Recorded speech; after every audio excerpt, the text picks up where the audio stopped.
সন্তান না হওয়ার কারণে আমার স্বামী দ্বিতীয় বিয়ে করে আজ ভাসর ঘরে নতুন বউকে নিয়ে আমার স্বামী অনেক খুশি। আমার শাশুড়ি আমাকে বলল, তুমি আমার ঘরে আসো, আজ ওই ঘরে নতুন বউ আর আমার ছেলে থাকবে, তুমি আমার ঘরে আমার পাশেই থাকবে। আমি না অনেকটা ভেঙে পড়লাম। ভেঙে পড়ে মনে মনে ভাবতেছিলাম, আজ ওই ঘরে নতুন বউ আছে, কালকে কি থাকবে না, পরশু কি থাকবে না, এভাবে কি আমার জীবনটা চলবে? না, এভাবে আমার জীবনটা চলতে পারে না। ওই রুমে গিয়ে আমি কোনো শব্দ না করে আস্তে করে আমি আমার ওয়ার্ড্রপটা খুললাম।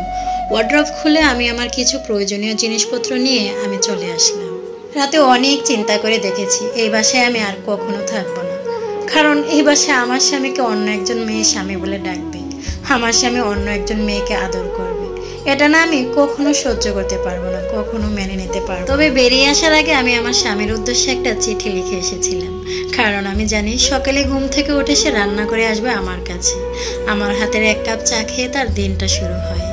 সে হয়তো বা আমার কাছে এসে আমাকে জড়িয়ে ধরে অনুতপ্ত হবে, কিন্তু আমি সেই জায়গাটা রাখিনি, আর কখনো সেই জায়গাটা রাখবো না। এই চিঠিতে লিখেছিলাম, প্রিয় স্বামী, কখনো ভাবিনি যে জীবনে এমন পরিস্থিতি হবে যে আমি তোমার সামনে দাঁড়িয়ে কথা বলতে পারবো না। তাই বাধ্য হয়ে চিঠিতে আমি এই কথাগুলো লিখে গেলাম। প্রিয় স্বামী, তুমি কি জানো আমি তোমাকে কতটা ভালোবেসেছিলাম এবং ভবিষ্যতেও ভালোবাসবো, তবে আমি তোমার কাছে আর কখনো থাকবো না। তুমি কি জানো ডাক্তার বলেছিল আমি বন্ধা নই, ডাক্তার বলেছে আমি তুমি আমাদের দুজনেরই কোনো সমস্যা নেই, আল্লাহ যেদিন মুখ তুলে তাকাবে সেদিনই আমার সন্তান হবে। এই কথাটা আমি তোমাকে অনেকবার বুঝিয়েছি, কিন্তু তুমি আমার কোনো কথাই বুঝতে চাওনি। আমি কখনো তোমার কোনো ডিসিশনে না বলিনি, শুধু একমাত্র তোমার বিয়ের ডিসিশনটাতেই আমি না বলেছি, কিন্তু তুমি আমার এই কথাটাও শোনোনি। আমাদের ভাগ্যে যদি সন্তান থাকে আল্লাহ তাআলা নিশ্চয়ই আমাদের সন্তান দিবে, আর ভাগ্যে না থাকলে কিছুই করার নেই। কিন্তু তোমার অবুঝ মন আমার এই কথাগুলা কোনোভাবেই মানেনি। তুমি আমার জায়গায় অন্য কাউকে এনে বসিয়েছো। তুমি তোমার মুখে যতই বলো আমার জায়গাটা তুমি কখনো অন্য কাউকে দিবে না, অন্য কেউ নিতে পারবে না, কিন্তু বিশ্বাস করো একই রাজ্যে দুইজন বাঘ বাস করতে পারে না, দুইজন রাজা বাস করতে পারে না। আমার জায়গায় তুমি যে মেয়েটাকে নিয়ে এসেছো সে তো কোনো দোষ করেনি, শুধু তাকে কেন আমি কষ্ট দিব? তাই আমি নিজেই সরে যাচ্ছি। আমি আজ পর্যন্ত তোমার কোনো সিদ্ধান্তে বাধা দেইনি, শুধুমাত্র বিয়ের ব্যাপারটা নিয়ে বাধা দিয়েছিলাম, কারণ আমি আমার জায়গাটা অন্য কাউকে কখনো দিতে পারবো না। তুমি আমার স্বামী, আমার ভালোবাসার মানুষ, আমার স্বামীকে আমি কখনো অন্য কোনো মেয়ের সাথে ভাগ করতে পারবো না। কিন্তু দেখো ভাগ্যের কি নির্মম পরিহাস, আমি না চাইলেও না তুমি ঠিকই দিয়ে দিলে অন্য কাউকে আমার ভাগটা, আর এটা মেনে আমি চলে গেলাম। আর হে, প্রেগনেন্সির রিপোর্টটা আমি রেখে গিয়েছি, আমি কনসিভ করেছি 2 মাস হয়েছে, 4 দিন আগে রিপোর্টটা হাতে পেয়েছি। ভেবেছিলাম বিবাহ বার্ষিকীতে তোমাকে সারপ্রাইজ দেব, কিন্তু দেখো তুমি নিজেই আমাকে সারপ্রাইজ করে দিলে। আমি কেন একা একা কষ্ট পাবো?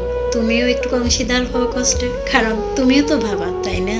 সারা জীবনে এটা ভেবে কষ্ট পাবে যে সন্তানের কমতির অভাবে তুমি আমার জায়গাটা অন্য কাউকে দিলে, কিন্তু তোমার সন্তানেরই অভাবটা না আমার দ্বারাই পূরণ হলো। আমি কখনো তোমাকে ডিভোর্স দেব না, কারণ আমাদের সন্তানের তার বাবার প্রয়োজন হবে, আর আমাকে তুমি কখনো ফেরানোর চেষ্টা করো না, চেষ্টা করলেও কখনো আমি আর ফিরবো না। আর এই চেষ্টাটা যদি তুমি বেশি করো তাহলে কিন্তু এর ফল ভালো হবে না। তুমি ভালো থেকো, তুমি তো এটাই চেয়েছিলে, তাই না? আমি তোমাকে ভালোবেসে নিজের পরিবার ত্যাগ করে তোমাকে বিয়ে করেছিলাম, এর প্রতিদান আমি আজ এটাই পেলাম। আজ এই পর্যন্তই। আমার ভিডিওটি আপনাদের কাছে কেমন লেগেছে আশা করি নিশ্চয়ই কমেন্টস করে আপনাদের মূল্যবান মতামতটুকু জানাবেন। আর প্লিজ সবার কাছে একটাই রিকোয়েস্ট, আমার চ্যানেলটি সাবস্ক্রাইব করে আমার পাশে থাকবেন, লাইক অ্যান্ড কমেন্ট করবেন, পারলে ফ্রেন্ডস অ্যান্ড ফ্যামিলির সাথে শেয়ার করবেন। আসলে জীবনটা না অনেক অদ্ভুত, আমাদের জীবনে এরকম বাস্তব অনেক অভিজ্ঞতা, অনেক কাহিনী আমাদের মেয়েদের জীবনে ঘটে থাকে। ঠিক সেম একরকম একটি কাহিনী আজ আমি আপনাদের মাঝে শেয়ার করলাম।